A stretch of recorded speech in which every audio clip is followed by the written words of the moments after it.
Muitos irmãos com a paz do Senhor. Amém.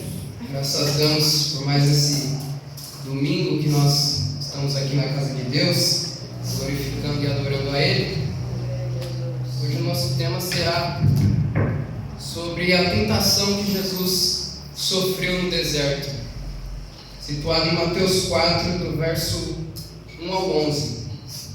E a tentação ela é uma das maiores batalhas que o cristão ele tem na sua vida. Porém, assim como Jesus, nós vamos aprender hoje a forma que ele fez, que ele combateu as três tentações do Satanás ali com o diabo. Logo após Jesus ser batizado por João Batista, ele foi conduzido pelo Espírito Santo ao deserto, onde ali ele ficaria 40 dias e 40 noites de jejum. E depois desses 40 dias, a Bíblia conta que Jesus teve fome. E no verso 3, a Bíblia conta que Satanás veio ao encontro de Jesus, dizendo o seguinte: se tu és o Filho de Deus, manda que essas pedras se tornem pães. Ali, Satanás se aproveitou de uma fraqueza que Jesus estava sentindo. Se aproveitou da fome que Jesus estava para tentar enganar a Jesus. Mas Jesus o respondeu, dizendo: está escrito que nem só de pão viverá o homem, mas de toda a palavra que sai da boca de Deus. A primeira lição que nós podemos aprender aqui com Jesus é que nós devemos sempre confiar em Deus. O deserto com Deus ele é um lugar de crescimento, ele é um lugar de preparação. Aquele período que Jesus passou no deserto, aqueles 40 dias, aquelas 40 noites que ele passou ali em jejum, faziam parte de uma preparação de algo maior que Deus tinha para Jesus. Porque aquilo era um processo grandioso para que mais à frente ele pudesse exercer o seu ministério durante 3 anos, pregando o Evangelho e espalhando a palavra para todo o seu povo. Para que depois ele pudesse sofrer a morte de cruz para a remissão dos meus e dos seus pecados. Para que nós pudéssemos ter a oportunidade da salvação eterna. Irmãos, em determinados momentos, Deus ele vai permitir determinadas situações nas nossas vidas, mas não pelo fato de querer que nós sejamos destruídos ou que nós fracassemos. Muito pelo contrário, Deus permitirá coisas para lapidar a nossa vida espiritual, situações e adversidades para que nós possamos fortalecer a nossa fé, porque Deus tem grandes propósitos nas nossas vidas. E que para que nós possamos enxergar além do que os nossos olhos humanos enxerguem, nós precisamos ter uma fé madura, uma fé amadurecida. E de fato, esse tempo de preparação e de crescimento que Jesus passou foi difícil para ele. Imagina ficar 40 dias, ficar 40 noites sem poder comer. Mas aquilo ali ele estava fazendo a vontade do Pai, assim como todos nós devemos fazer todos os dias aqui nessa terra. Principalmente nesses momentos de deserto, nesses momentos de adversidade, nós devemos ser extremamente guiados pelo Espírito Santo, porque é nesses momentos mais difíceis que o diabo vai tentar nos atrair para ele. É nesses momentos que ele vai tentar nos desencorajar. Tá? Ele vai trazer as melhores das boas intenções, coisas que enchem os nossos olhos, mas que na verdade ele só está tentando nos afastar dos caminhos do Senhor, ele está tentando nos afastar da presença de Deus. Assim como ele fez com Jesus, que com Jesus ele até mesmo questionou a identidade de Jesus. Ele disse: se tu és realmente o Filho de Deus, conosco não será diferente. Ele vai tentar nos provocar, ele vai tentar provar para nós que Deus nos deixou, que Deus nos abandonou. Só que isso não é verdade, porque é nesses momentos mais difíceis que Deus nos aproxima da gente. É nesses momentos mais difíceis que Ele sabe que nós somos pó, e que para vencer essas tentações, para vencer o inimigo, é que nós precisamos da presença dEle. Nós precisamos que Ele estenda a mão para nos ajudar. Então, irmãos, se você estiver no deserto, se você estiver passando por alguma dificuldade, fique firme, não precisa ficar murmurando. Siga em frente na direção do Espírito Santo, que o Espírito Santo vai te guiar. Porque lá na frente Deus tem grandes coisas na sua vida, tem grandes propósitos para você. Eu não estou dizendo que você não terá aflições, muito pelo contrário. Jesus Cristo mesmo nos disse que no mundo nós teríamos aflições, mas Ele nos conforta dizendo para que não precisamos temer, porque nós precisamos ter de bom ânimo, porque o Filho de Deus, o Salvador, o Jesus Cristo, venceu a este mundo. Amém? Uma segunda coisa que nós devemos fazer quando estivermos nessas adversidades é não ficarmos perguntando por que nós estamos aqui, mas sim nos perguntarmos qual é o propósito de Deus para mim nessa caminhada. Por que Jesus me colocou nessa adversidade? Para que Ele quer que eu... Para onde Ele quer que eu chegue passando por essa adversidade? Porque Jesus, Ele passou por aquela adversidade porque o propósito dele era um ministério aqui de pregar a palavra para todas aquelas pessoas, para aquelas pessoas que estavam perdidas, para a remissão do pecado delas.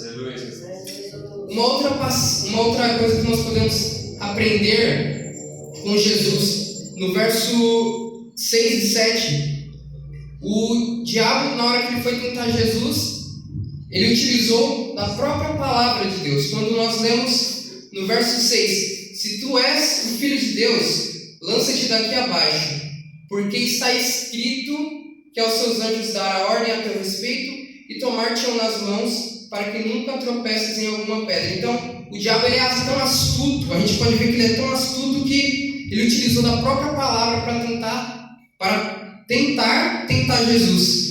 E se nós não tivermos, irmãos, o conhecimento e o discernimento da palavra, se nós não estudarmos a palavra de Deus, nós seremos facilmente induzidos e intimidados pelo inimigo.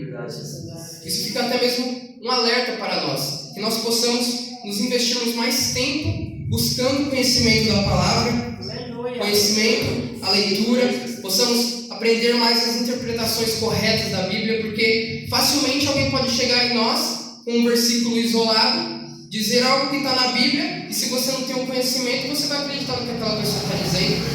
Pode ser muita heresia e você vai acreditar e vai fazer com que você duvide até mesmo da sua própria fé em Deus.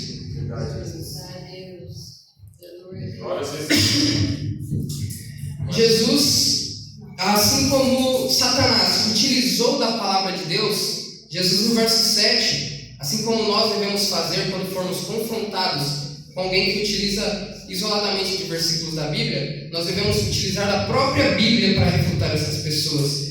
No verso 7 diz: disse-lhe Jesus, também está escrito, não tentarás o Senhor teu Deus.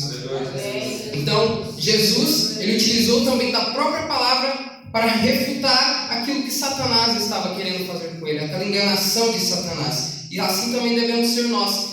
Precisamos estudar para que quando formos confrontados, seja no serviço, seja numa escola, numa faculdade, principalmente, que é onde a diversidade cultural é muito grande, que nós possamos utilizar a palavra para também ensinar essas pessoas o verdadeiro Evangelho.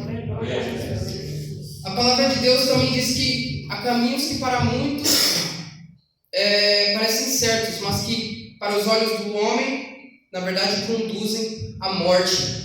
Por isso que nós devemos gastar mais tempo com Deus e com a sua maravilhosa palavra, para que nós possamos seguir o caminho correto e dessa maneira não sermos facilmente enganados pelo diabo, assim como aconteceu com Adão e Eva lá no paraíso, que eles foram enganados pelas serpentes. Lembrem-se que a própria Bíblia nos alerta que o diabo ele anda ao nosso redor procurando a quem possa devorar, mas se nós estivermos firmes na presença de Deus, cheios do Espírito Santo e com o conhecimento da palavra, dificilmente ele vai pegar algum de nós. Sendo assim, em todo o tempo nós devemos orar e nós devemos vigiar para que isso não aconteça com nós. Uma terceira lição que nós aprendemos ali no verso 9 e no 10 é de resistirmos ao inimigo. Diante das tentações, nós devemos clamar em alto e bom som as promessas das Escrituras Sagradas para repreender o inimigo. Todas as vezes que Jesus foi tentado aqui no Evangelho de Mateus 4, todas essas vezes ele utilizou das Escrituras para combater o inimigo. E a Bíblia diz, segundo estudiosos, dizem que a Bíblia contém mais de 8.000 promessas para as nossas vidas. e que nós devemos fazer uso dessas promessas para repreender as obras do diabo. Porque é importante cada vez mais nós memorizarmos essa palavra e colocarmos em nossas mentes e em nossos corações. Porque quando nós não temos o coração, a palavra de Deus, nós seremos facilmente enganados pelo tentador. Em Salmo 119, no verso 11, o salmista diz: guarda no meu coração a tua palavra para não pecar contra ti. Em Hebreus 4, no verso 12, nós vemos o quão poderosa é a palavra de Deus. No verso 12 diz assim: porque a palavra de Deus é viva e eficaz, e mais penetrante do que qualquer espada de 2 gumes, e penetra até a divisão da alma e do espírito, das juntas e medulas, e é apta para discernir os pensamentos e intenções do coração. Glória a Deus.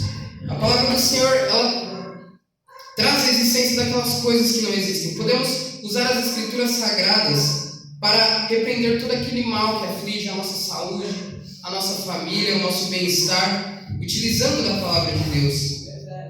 A palavra, quando ela tem poder, a palavra de Deus, ela tem tanto poder que ela não volta vazia quando proclamada com fé em Jesus, no nome santo do Senhor Jesus.